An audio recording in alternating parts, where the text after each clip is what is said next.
this week is the 5th Wednesday of the month, which is usually a week off for me, but I had done something back in October where I went to the Berkshires for Josh Hallmark's studio opening. And in that, I managed a panel. And I say managed because when you hear the personalities, you'll know that there was some management needed. It was Amanda from Wine and Crime, Justin from Gen Y, Nina from Already Gone, Robin from The Trail Went Cold, and of course Josh Hallmark from True Crime BS and Unsafe Spaces. I ran the panel. It's a little bit of a behind-the-scenes look at podcasting and what these podcasters have experienced over the years of podcasting. It was fun. It was funny. It was some serious stuff in there. But I got the audio back when I was doing 12 Days of Crime Lines, and I certainly didn't want to drop that in the middle of it. So I thought I'd save it for when I had a week off. And this is that week. Next week, I'll be back with a regular episode. But before we get to the live show, I do have to do the January Patreon birthday shout-outs.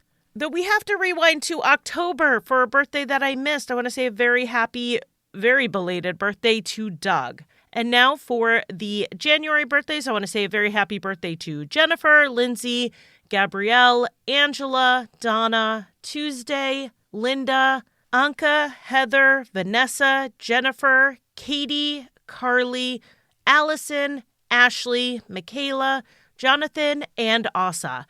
Here's to reflecting on the memories of the past year and looking ahead to the memories yet to be made. I want to wish you all a very happy birthday.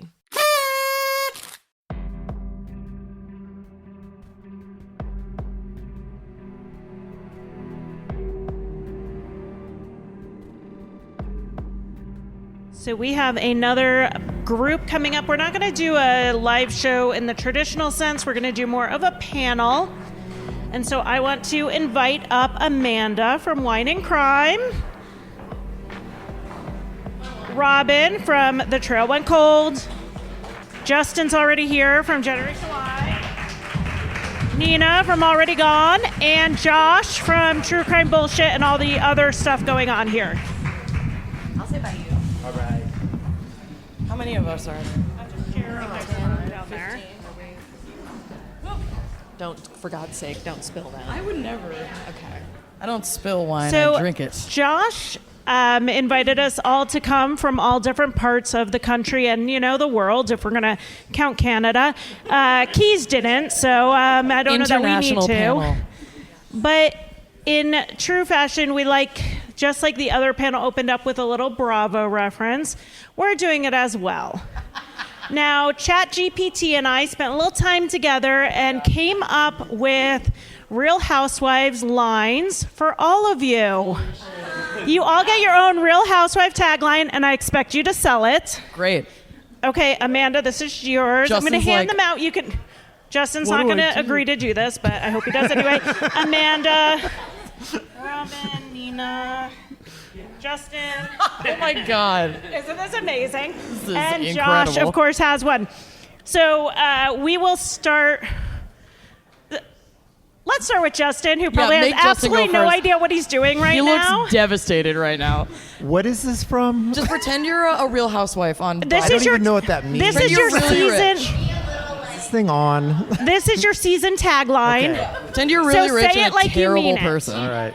Let me get my podcast voice on. Hold on. Gotta warm that up. When it comes to fighting for justice, I'm the show me state sensation, and I'm turning up the heat. Oh. What? I hate it. Okay. Minnesota nice, more like Minnesota spice. I'm the podcast queen of the North. That's right. Keeping. New opening line for your podcast. Yup. From the Motor City to the Peach State, I'm solving mysteries and stirring up drama. Yay. In the land of maple syrup and politeness, I'm the mystery lover with a few secrets of my own. Oh my God. That is apropos of nothing. I may drink cocktails in the Berkshires, but my true crime tales are the ones that will leave you shaken. Oh, make it nice. So yes, thank you. Thank you, you for that. ChatGPT, for all your assistance. Can Nina and I share a story about last night real quick? Am I involved? No. Okay, No. then yes. No. We were driving back from wherever we were, where this Stephen King ass The scary airport motel where Josh took us to die. And I saw my first black bear ever. Never have seen a bear ever in my life. Not even in a zoo. That's so sad. And so we're driving, and this large mass just skates across the road, up this guy's porch, over his house, and Nina is like, we're following it. As she told me when I got home, friend-shaped. If not friend, why friend shape? And so we cruise down this alley. We're looking for this bear. He is long gone. We're circling the block. And then we're coming around, and there's this deer just standing there staring at us. I'm like, okay, deer. We come up to the end of the block, and there's this lady walking her 2 dogs. And it's like 10:45, 11 at night. And I roll down the window, and I'm like, hey. And she just turns and goes, I have a boyfriend. And I'm like, Cool, don't let him get eaten by a bear either. There's a bear over there. She's like, oh, what? Her dogs were snack size too. 100%. And I understand some guy yelling at you at like 11 at night. You're probably going to ignore me too, but I had good intentions. And He doesn't want to get canceled. We got back to the Airbnb and we're in the window. We're like, where is friend? Where is friend? No friend. We didn't see him again. all right. Amanda did warn me when we were out, and Nina texted her there was a black bear, and Amanda warned me she may not make it tonight because she might be eaten by a bear. But Clearly if I'm not, she fine. would be here. So Yeah. thank you for making it. We Thank you, appreciate Black Bear, it. for not eating me. We're going to do a podcast episode about you. No. So I'm going to start off with a question that I usually say for, enclosed spaces. So we're among friends, right? I want to hear about your weirdest listener email. Oh my God. Fucking Christ. So many. I know immediately. I know yours. It's been passed around. I'm not going to say her real name. Let me think of a fake name. Okay. Janet. Yeah. Hey, Josh. Janet Amos here. I need some help burying my husband. He was a veteran. He was the real inventor of the polio vaccine. And, I would like a motorcycle brigade. I would like helicopters there. I would like it at Arlington Cemetery. He won a Congressional Medal of Honor.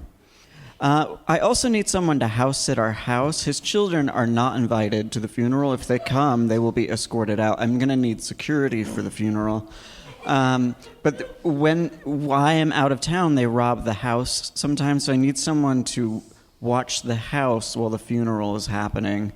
I'd also like, do you think the Hells Angels are available? Sincerely, Janet Amos. Oh, no. It ended with, what do you think? Janet Amos. I mean, honestly, I just listened to the Karen Ellen thing. I think this is Karen all perfect. It's perfect. growing up. I just want to say it's extremely anti-American that you didn't help her. Clearly, Josh does not support I the didn't troops. know what she needed help with. I think she made it very clear what she needed help with. A bouncer and a house sitter. Okay, my story doesn't involve an email. It involves a Patreon supporter because this one is really weird. So to give some backstory, my podcast covers cold cases and unsolved mysteries. And in early 2017, I covered the story about a missing 12-year-old girl named Janelle Matthews, who was from Greeley, Colorado, and went missing right before Christmas in 1984. It seemed pretty obvious that she was abducted from her house while she was home alone, but they couldn't find any evidence leading to a particular suspect. And then in July of 2019, 2.5 years after I did my podcast episode, they were doing an excavation in this remote area outside the town to dig an oil pipeline, and they wound up overcoming her remains and positively identified them as belonging to Janelle, and they found out that her exact cause of death was a gunshot wound to the head. And after this, the case started getting newfound attention everywhere. And there was this weird guy named Steve Pankey who was named as a person of interest by the local authorities.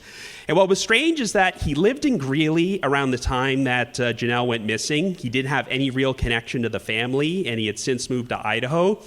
And he had made a few attempts to run for governor there, and his campaign slogan at one time was, "This November, get hanky for panky." And shockingly, he was not elected. It did not work. I can't imagine why.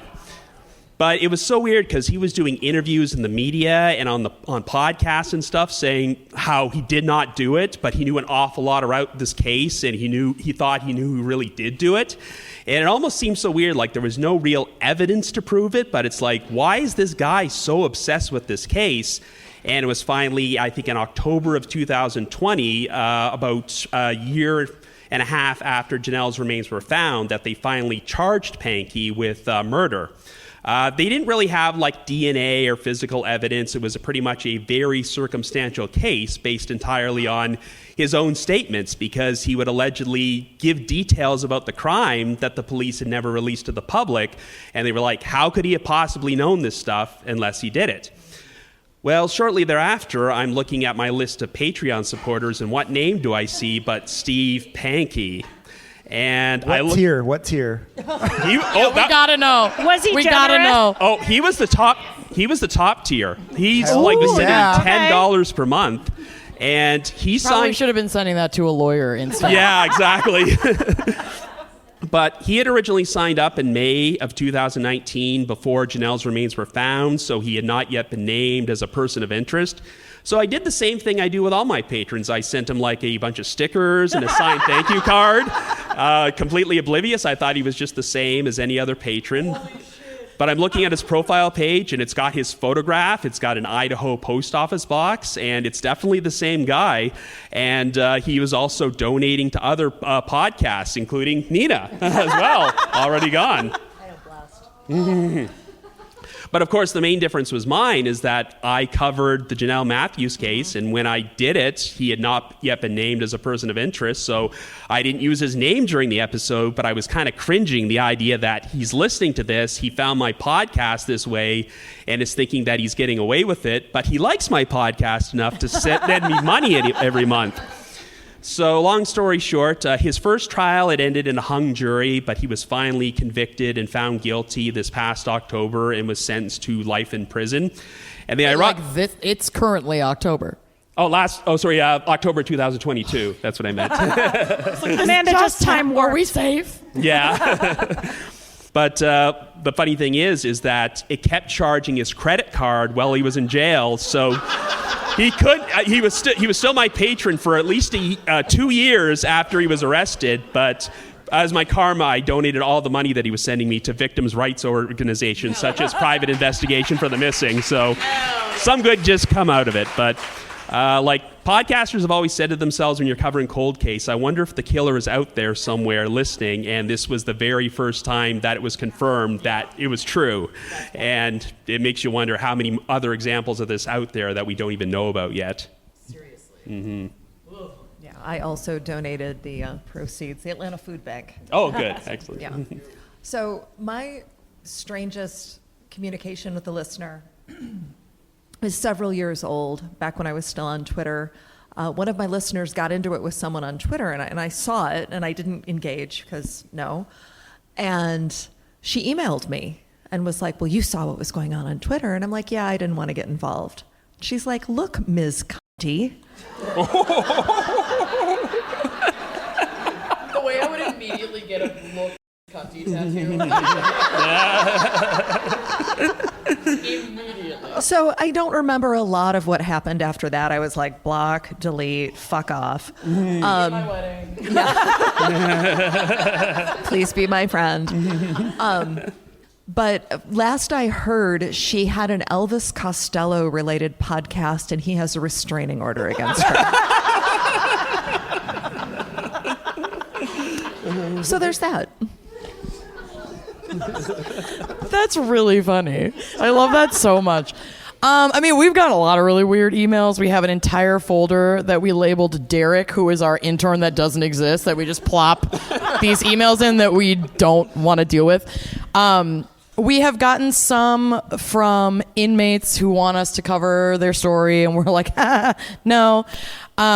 We have gotten at least one from someone that we talked about on our show who had been convicted of harming her children via Munchausen by proxy. She wanted to come on and tell her side of the story, to which we were also like, no. But a lot of our weirdness comes in DMs, and I would say, I told you about this last night, our weirdest DM was from our favorite true crime icon, Mike Boudet, who, after he was unceremoniously removed from the roster of, I believe it was the Nashville Crime Con. Yeah. Okay. So he DM'd us thinking that we would take up arms on his behalf and advocate for him, to which we responded, we don't run CrimeCon, we're not affiliated with their booking, and this has nothing to do with us, so we are not gonna shit where we eat. Sorry. We said it nicer than that, which we didn't need to, but whatever. Then he proceeded to respond something along the lines of, I'm sure a lot of Germans said the same thing during World War II. To which we wrote back, LOL, K, and then never talked to him again. You did a cool story, bro. Yeah, really cool. How's that camping trip with Justin coming up? Have a great weekend. That was a lie. It never happened. And he blacklisted CrimeCon because he wanted to bring an entourage of people and he wanted free tickets for them, and they refused to give free tickets. We barely got free tickets to CrimeCon. And he was like, nah, screw you guys. And that's, it wasn't even, Anyways, I know the inside scoop on a lot of things I shouldn't. That's why we're friends. Yeah. I'm thinking about my last weirdest email. I'm thinking it was from Amanda, but probably true. It was actually a long time ago. I think it was like 2015, and this is actually not a funny story. Okay, so everyone bring it down a notch. This lady, she said she was like an investigator or a district attorney or something, and she wanted me to do the story like a podcast that she was currently investigating, and she was drunk all the time, slurred her words. It wasn't me. And then she was like, well, you did this really good job on this other episode you did. And it was an episode that True Crime Garage had done, and I hadn't. She thought you were the captain. And this has actually gone into a phone call at this point, because I was like, just call me and let's just, and then I was like, you're wasted. We're not talking anymore. I'm not doing this. And I hung up on her. And then she proceeded to send me crime scene photos of the dead bodies of the investigation Oh my God. she was working. And I blocked her. Yeah. That happened. Damn. I once got contacted by someone who had listened to the episode, and it was a wrongful conviction case, and she was telling me that she was part of the defense investigation, like the appellate investigation, and she wanted to talk more and da-da-da. Well, I had been in contact with the appellate attorneys, which is how I found out about the case, and so I was like, hey, I just got reached out by someone else on your investigation team. That was kind of weird. Usually you got one contact person, and they're like, you need to block her. She is apparently in love with the inmate and believes she is part of everything, and can you please forward us her email? I was like, okay, amazing. Goodbye. Have a nice day. So I need to know about your Twitter interactions, where Nina gets in trouble for not interacting on Twitter. Have you? Okay, someone's reached you on social media. Do you let it go or do you clap back? Like someone talks shit? Yeah. Oh, I love clapping back. You don't come in my house and shit in my litter box. I mean, people are not, for the most part, our listeners are wonderful people. Like, we love that community so much. And every once in a while, people will just be complaining about the free entertainment that they are provided. And they want to voice those complaints on a public forum that we're running. They come to our public forum and post it in our comment section. And there was a time when I wanted to be diplomatic and I was like, I'm not going to ruffle feathers and, take risks in responding. And that lasted 10 seconds? Maybe 15 seconds. I'm proud of and you. you just get to a point where it's like, we're people that are busting our fucking asses to do this work and entertain you. And if there's an element about the show that you don't like, you are welcome to not listen to it. But you also are welcome to listen to Crime Lines the fuck instead. up. Yeah, great. So I'll let people know that, and how respectful I am in my response depends on how respectful they are in their comment. Someone tracked me down on Instagram about 2 or 3 weeks ago to tell me that I had a terrible voice and I was ruining. Okay, wait. Listen to this voice. I was ruining their favorite podcast. That you made. So I just blocked and deleted them. Because what do you say? Like, I'm sorry? If you don't like like you said, if you don't like it, move along. It's free. Right. So yeah, I have a terrible voice and I made them unhappy and I'm terribly sorry. You sound very sorry. I do. Does anyone else have? I've removed myself from social media, and I could never do as good of a job as Swindled. So I don't participate. Swindled more than claps back. Yeah, if I ever get any negative feedback on Twitter or social media, I generally ignore it. But I will say, in Twitter's defense, one of my best podcasting moments ever was the result of Twitter. Have any of you watched the TV show from Canada, Letterkenny? Yes. Yes? Well, I had kind of a freak-out moment where someone tagged me on Twitter saying, she posted a photo of herself like in the dentist chair during a root canal and said, "This is such a miserable day for me, but at least listening to The Trail Went Cold will help me get through it." And then I found out, that's Dio Horn, who plays the role of Tanis on Letterkenny, and she's a fan of mine. Awesome. And it got even better a few years later because I have this contest where once a month I'll draw a name for a random listener to read the intro for my podcast. And then Dio Horn tags me on Twitter, "Oh my God, I love this podcast so much. I really want to read the intro for one of your episodes." And I'm like, okay, cool. And what's kind of crazy is I know it's kind of a shame for me to say this as a Canadian, but I had never watched Letterkenny, so I didn't really know who she was. But she was more excited that I was talking to her that she was contacting me. But I contacted her on DM saying, "I'm doing an episode. If you want to record the opening, that'd be great." And she was like freaking out like crazy because she wanted to do it. So I released the episode, had her voice on it, and we've been in contact by email ever since. She actually was starting her own podcast about her mother's experiences as an Indigenous activist, so we did a bit of cross-promotion. So it's kind of cool that you're on Twitter. There's a lot of bad things about it, but if you can find a celebrity who's like a big fan of yours and become a friend, then it's all worthwhile. So true. Yeah. I just respond in the most deranged way possible, which is okay, and then like 2 to 17 exclamation points. So they'll be like, "I hate you, you're a faggot, stop doing this." I'm like, okay. Pride flag, pride flag, pride flag, exclamation. I will say, back in the early days, because my podcast has been around since yesterday. Granddaddy. I did reply, and I would actually dig deep into their profile and find something really hurtful. I love you not so nice. much. I wasn't Cut nice. deep. Like if there was a picture on their refrigerator that their kid drew, I would be like, "That picture sucks." That's amazing.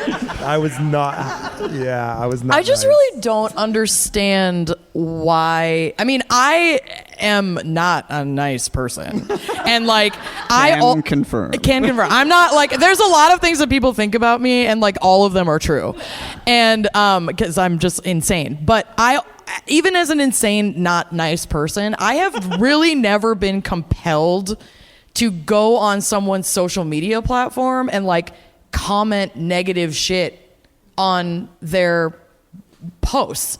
It just, to me, it's so much more of a reflection of something that's wrong with them, that I used to take that stuff so personally in the beginning, and you really do like build a callus to it. And now I could just give a shit about any of those trolls. And Aaron runs all the social media now. And That helps. We hired someone too. He's like the hate whisperer too. So Like, I go in and I turn respond people. from my personal account. I'm not going to respond as Wine and Crime. You're going to know it's me. I came and found you. No, Justin's co-host Aaron will be like, "You hate me? Should we get on the phone and discuss this?" And he will turn them, and I'm like, "Why are you wasting your time?" And he's like, "Oh, I just want to understand." I'm like, "I don't." Israel Keys did that. He would fight with people on like forums. Tell and Aaron then he's just like Wait, Israel be like, Keys. "Here's my Skype. Say it to my face." Okay, don't tell Aaron. Respect. Respect.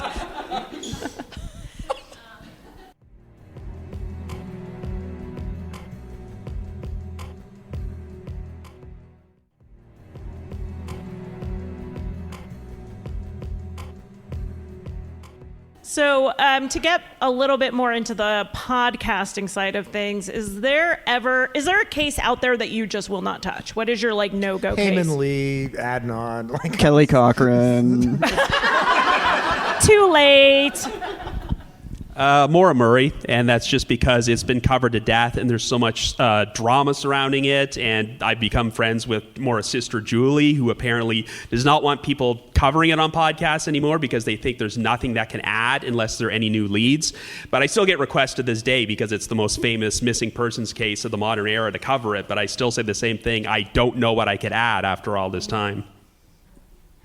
So there was a family murder in Farmington Hills, Michigan, which is not too far from where I lived, where the oldest son who was adopted came home and beat his father to death, beat his brother and mother half to death, while his other brother and sister cowered in the garage, hearing their father be murdered. And many of my friends were friends with this family, and I've had lots of requests to cover this murder, and I'm like, I'm not going anywhere near this. Absolutely not. So that's my no. Yeah.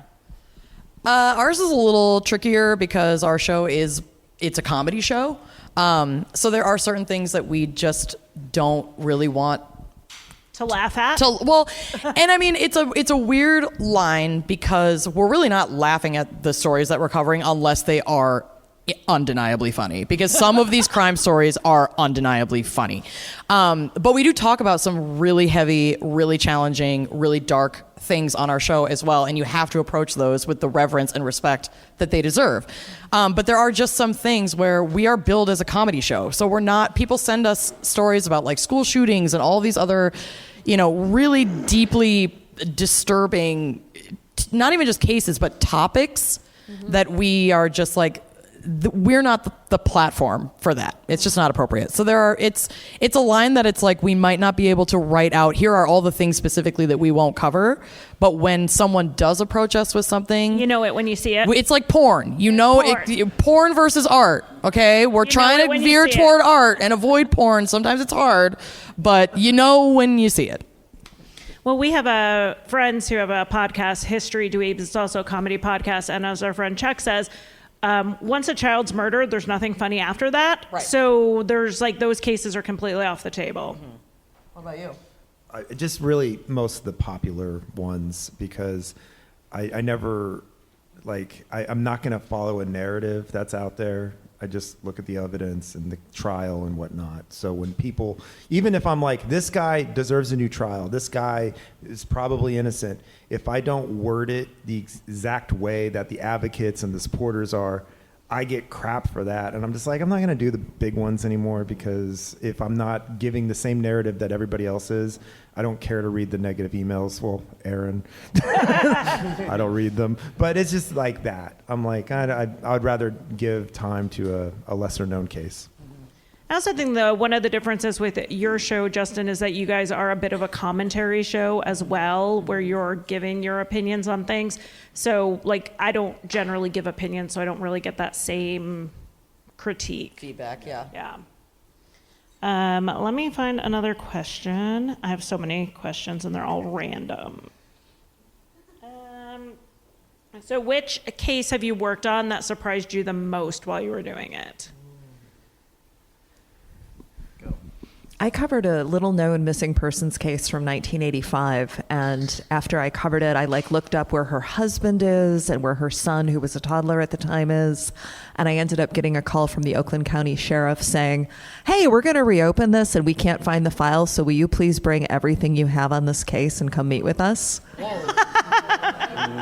So that doesn't feel good. I mean, it feels good, but also yikes, you're the ones who should have all of it. Yeah. You should have more than me. Yeah. Nina gets these calls a lot.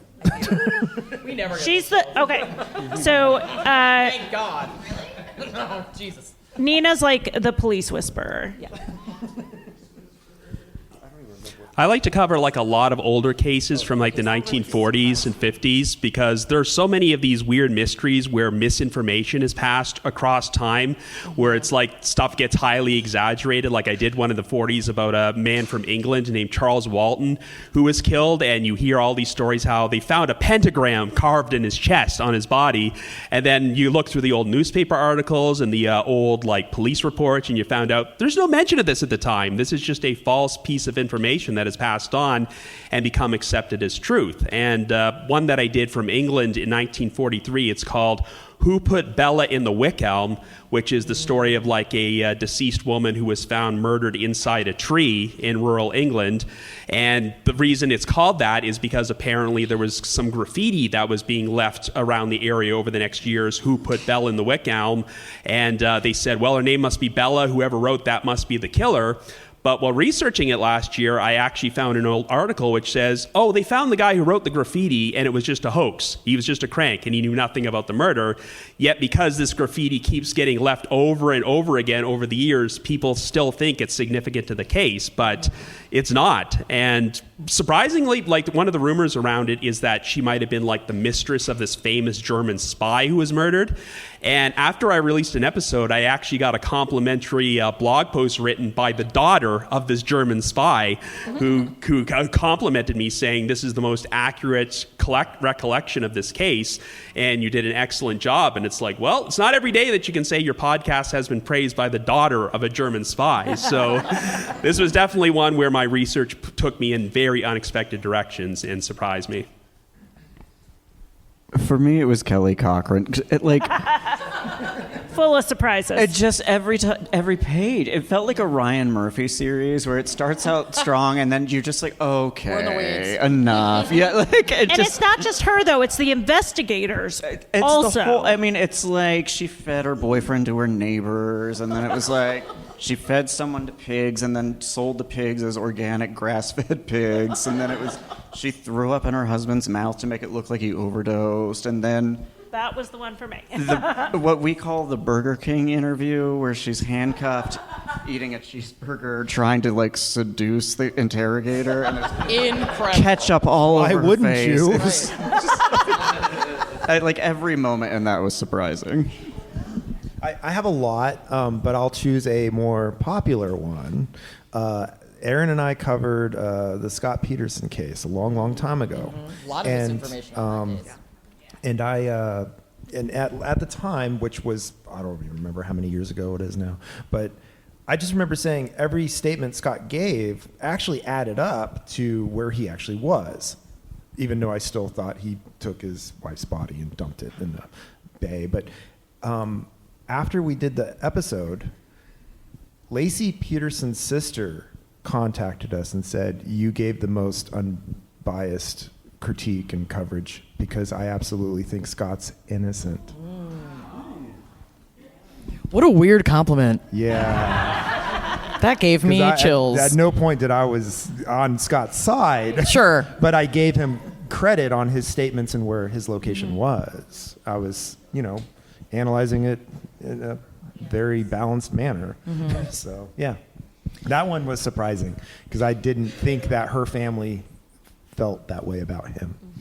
Yeah. This question's a little weirder for me to answer because the way that our show is laid out, the actual time we have to dive into cases, we cover multiple cases in a single episode under the umbrella of a topic.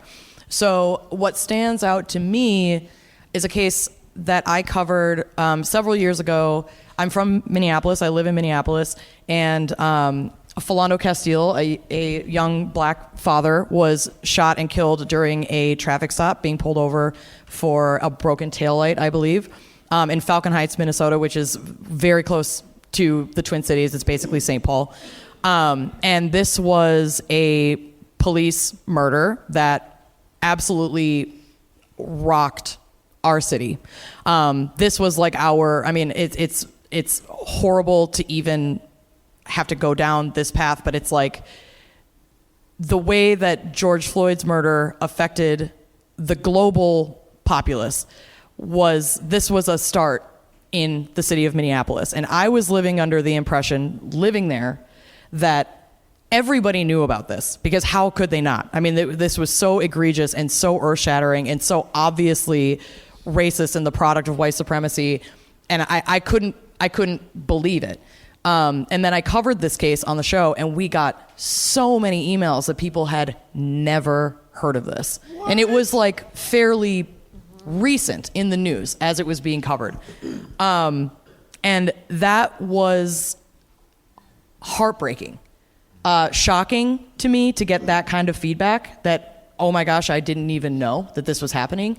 And it just served as a very grim reminder to not to go down Trump territory, because everyone knows that guy's a loony, but to be critical of the news that we are receiving, because there is a narrative that's being pushed. And, we have an obligation, whether you're a comedy podcast or whatever kind of podcast, if you're covering real stories about real people, we have to honor those stories, and we have to tell those stories respectfully, and we have to tell them with as much truth and as little bias in most cases as we can muster, because we really are reaching ears that are not getting this information from their local or national news. And that blows my mind all the time, where we'll tell a story on wine and crime on a fucking comedy show that is wild and maybe earth-shattering and seems like international news, and then people will be like, wow, I'd never heard that before. And it's like, how is this possible? And the Flanand, I can't talk right now. In that case, he had a weapon on him that he had a conceal and carry license for, and declared. And when you are pulled over by law enforcement, the first thing you need to tell them is, I'm armed and here is my conceal and carry license. Mm-hmm. And by doing that, he was shot how many times? 7? I think he was shot 4 times, yeah. But his 4-year-old daughter was in the back seat. Yeah. And he was shot after declaring that he had his weapon and being told to provide his license and registration and his conceal and carry, which was in his wallet, which is what he was reaching for. The NRA should have been fighting for this guy. Well, are we shocked? Well, along the lines, Justin kind of already segued into getting contacted after you've covered a case from someone you did not talk to before you covered it. Have you guys had that where someone's reached out, and is there I'm sure we've all had it multiple times, but is there an instance that really sticks out to you? Yeah, I covered a case. I can't remember his name now because it was 10 years ago. But it was a man who... Grandfather. ADHD. And a guy, he was on death row in Louisiana for dropping a baby that he was giving a bath to. And the baby hit its head on the side of the bathtub and died. Well, then they said, no, he was actually molesting the baby, and then he killed the baby, blah, blah, blah. And they gave him the death sentence. And it was total BS. It was an accident. And I had said, because he was bathing the baby, so he didn't have a shirt on, whatever. And so I told the story, and I'm like, and his wife came home, he got dressed, and then they ran the baby to the hospital as quick as they could. And I got the Innocence Project after me because they're like, he put on a shirt, you said he got dressed insinuating he was naked, and you got all these details wrong. And I'm like, come on, I was sitting here advocating for this guy and saying he needed a new court case, and they just blasted us and said that we got everything wrong. And I said, please tell me what I got wrong. And they're like, well, there wasn't any DNA evidence. And I time-stamped 16 times where I said there was no DNA evidence. And it's like they do God's work, Innocence Project is great, but I'm like, get off my back. like I didn't follow their narrative, I guess. I was just surprised by that one because I was really on the side of this was an accident. This guy did not deserve the death penalty. I have two. I'll go with a positive and a negative. Start with a positive. I had covered a case, a missing man named Mark Oldbury, who he got no media attention whatsoever. He disappeared in Vidor, Texas, when Keyes was in the area. So we looked into it. We tried to get FOIA files. We couldn't. No one knew this guy even existed, and it was heartbreaking. And like a year after I covered it, I got an email from his sister who was like, I'm a true crime listener. I started your show a few months ago, and it was really wild to hear you talk about my brother's case. And I was kind of like preparing for the email to get bad, and she just said, thank you. No one has ever covered his case. She's like, I don't know how to feel.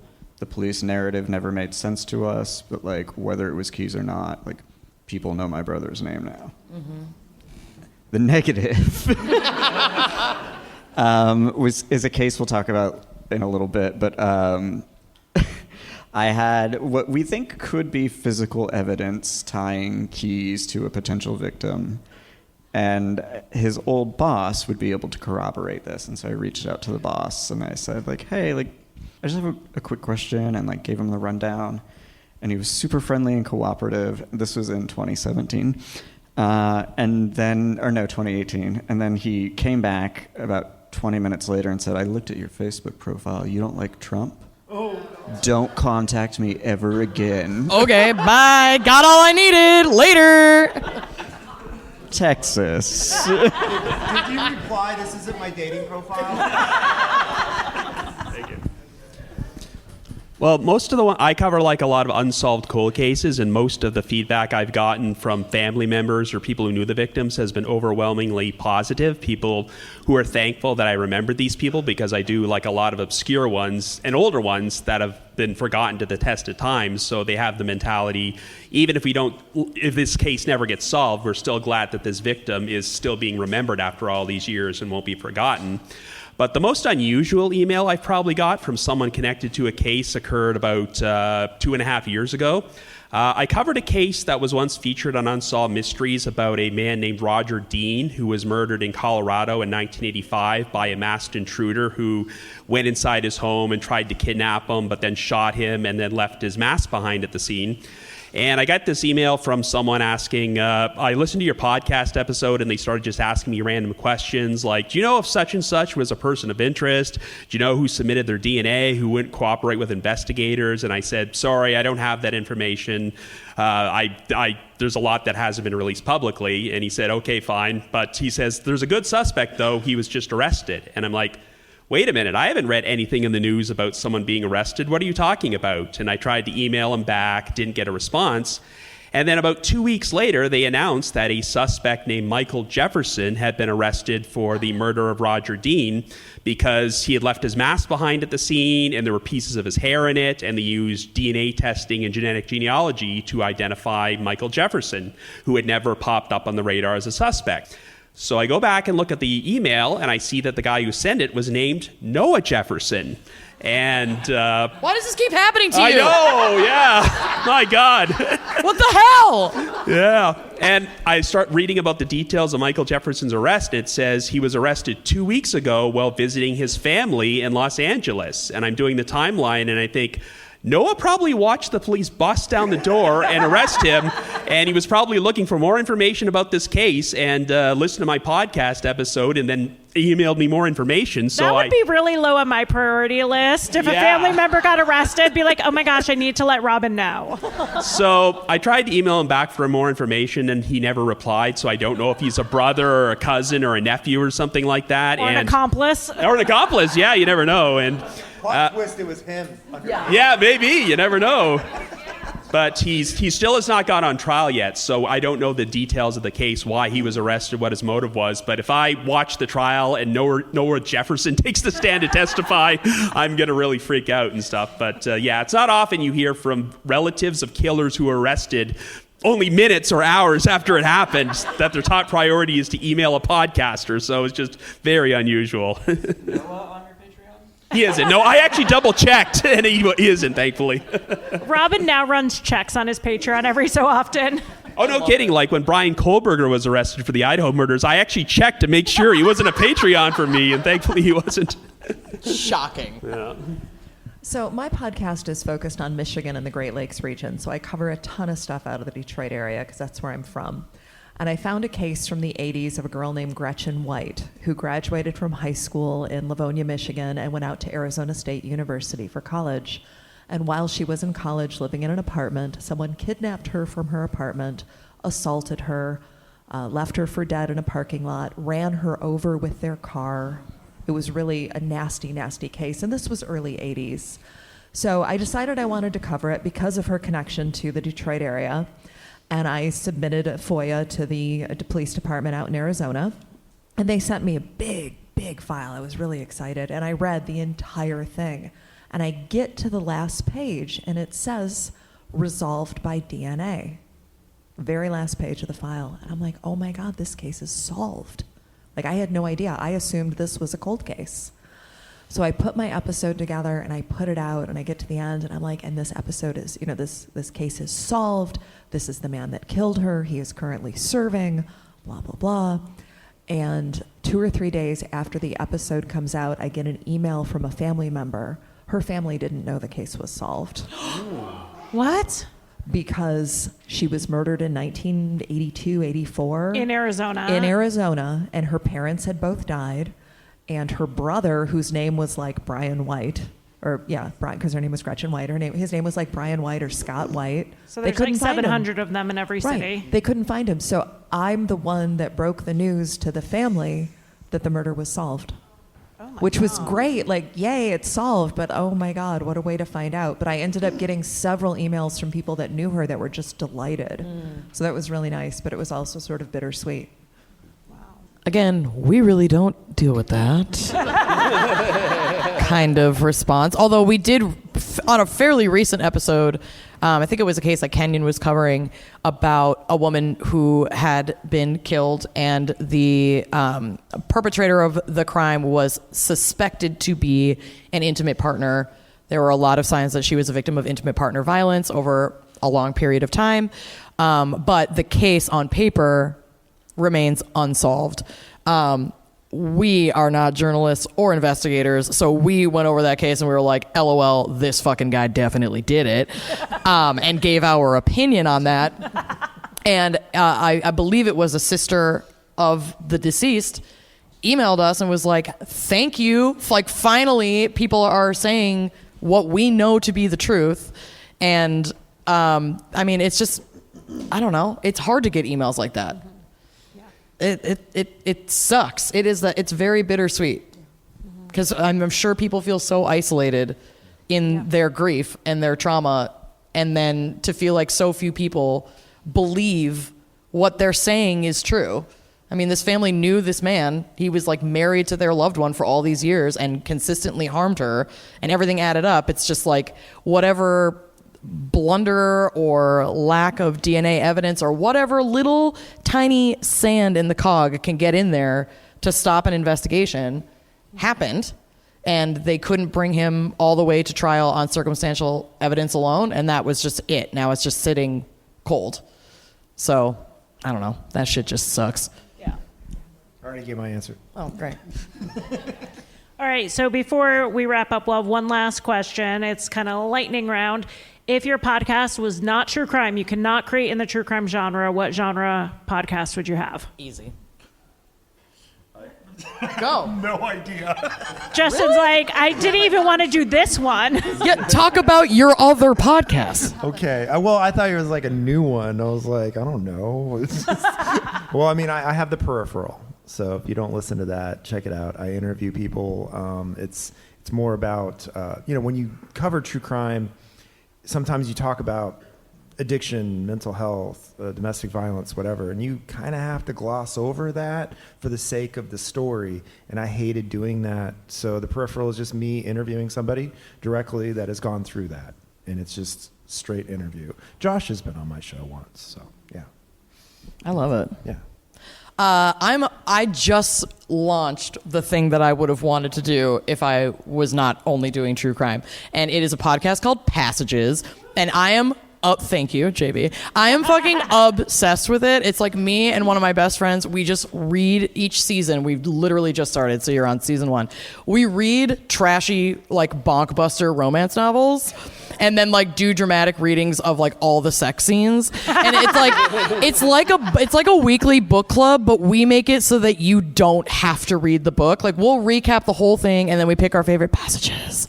And it is so fun, and this writing is so bizarre and hilarious, and I'm obsessed. So if you like kind of 70s era swarthy romance novels, definitely check it out. It's really a fun time, and we're starting with a book by Judith Krantz called Scruples.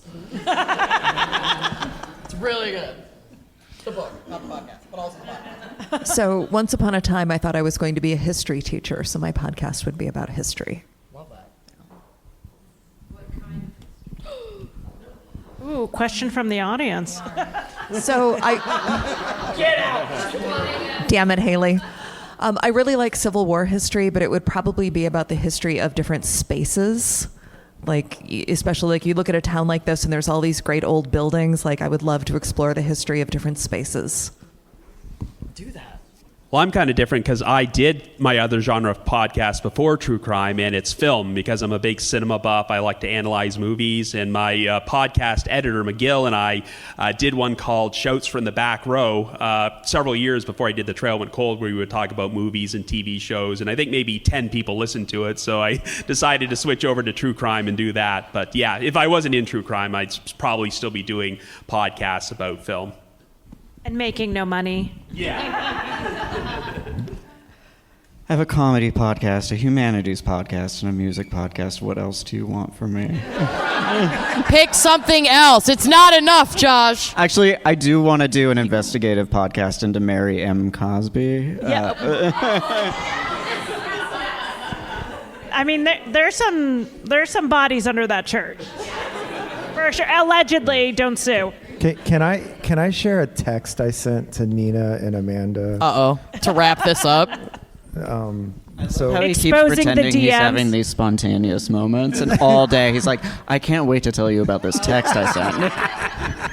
This could have been your answer of what the other podcast would be. So yeah. erase what he said, Yeah. and we'll New pretend. answer. it would just be a collection of weird texts I send out to people. So you ever have a stress dream? Something stressful? No, out, and you have never. these dreams? And then, when you're about to travel, sometimes you can't sleep real well and whatever. I had a stress dream about traveling here. And it goes like this. Oh, God. This is addressed to them. So I just had a stress dream about our upcoming trip. In my dream, I drive directly from the airport to Josh's without waiting for Nina at the airport, and somehow drove to Josh's. Once I realized my mistake, I panicked and went to find the rental car to drive back to the airport to get Nina. But the party was already in full swing, and I couldn't locate the car amongst all the other cars in the driveway. But Josh had a really cute sister who lived on the beach, and I wanted to try and impress his sister Josh. by sitting with her on the beach. Only half of that is true. Apparently, there was a screen cover over a manhole that prevented the squirrels from falling into the ocean. And these guys were clearing the squirrels off, but I thought they were punching a stingray in the face.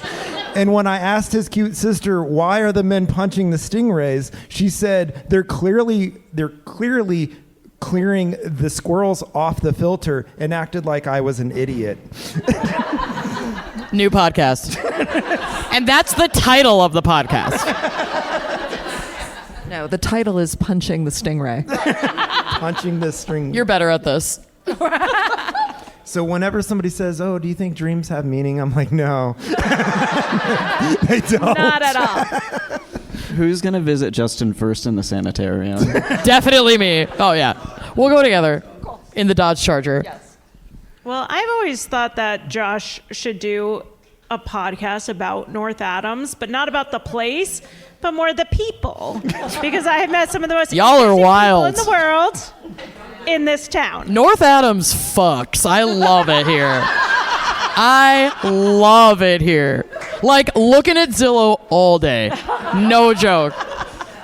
You told us some great stories last night. Seriously. He will. We'll have to change names. It'd be a very gossip column, yes, for sure. All right, well, thank you so much for our panelists. Yay. And Josh will stay on the stage and introduce the next group. Watch me fall off this. And now I can go drink.